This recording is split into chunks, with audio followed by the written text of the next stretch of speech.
It used to be that if you wanted a small car with character in America, you had two choices. The Mini, or if you were a clown, you could choose a smart car as well. But now, we've got the Fiat 500. This is the base model, the $16,500 base model. You've got Bluetooth, you've got voice command, you've got power windows, power locks, a key fob.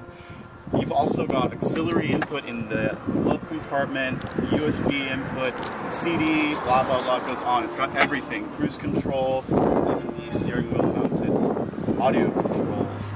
It's also very safe. It's got 7 airbags, including one for your poor little knee.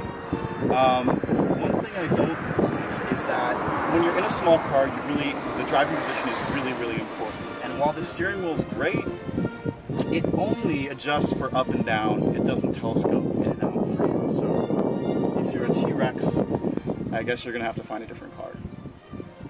And even though it's so small on the outside, there's actually plenty of room in the back for average-sized adults. And they even get their own cup holders. And there's plenty of room in the back for a lot of stuff. These seats fold flat, and even though there's a little bit of a lip here, there's still plenty of room to fit 3 or 4 suitcases for a long weekend. So if the Mini's a bit of an angry bulldog, this is a bit of an angry Mighty Mouse. And I mean that in a good way. It's very retro, it's very stylish, it's going to put a smile on your face each time you walk up to it. Even though this is the base model and it doesn't have all the chrome bits, I don't think you really need it. I think that the design doesn't need all those embellishments. If you want though, you can step up to the sport model, which will give you more aggressive front bumper and rear bumpers and bigger wheels. And the top of the line lounge will add all of those chrome bits you saw J-Lo gyrating around on the unfortunate commercials. But more importantly, let's take it for a ride and see how it handles. So what's the Fiat 500 like to drive? Well, it's small, so naturally it's a blast to drive. It takes corners really well. It's actually pretty quiet for its size. There's a little bit of road noise and a little bit of wind noise, but $16,500, what else do you expect?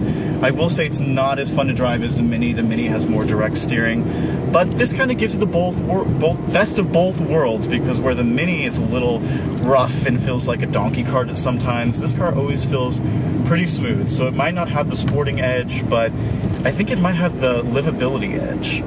If you hit the sport button right here, it's gonna tighten up those revs, give you more power to deal with, and it also tightens up steering a little bit more so you can throw it into corners and have a good time, and then you can just pop it out when you want a more comfortable ride again.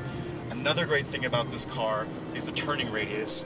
It's very tight. If you live in a city, it's going to be such a godsend. In fact, I'm going to do it right now. Yeah! So easy.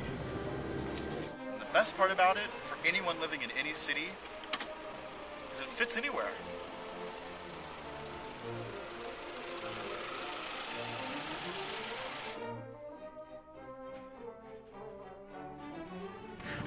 I'm sorry, it just sounded really bad, didn't it? That has to go again.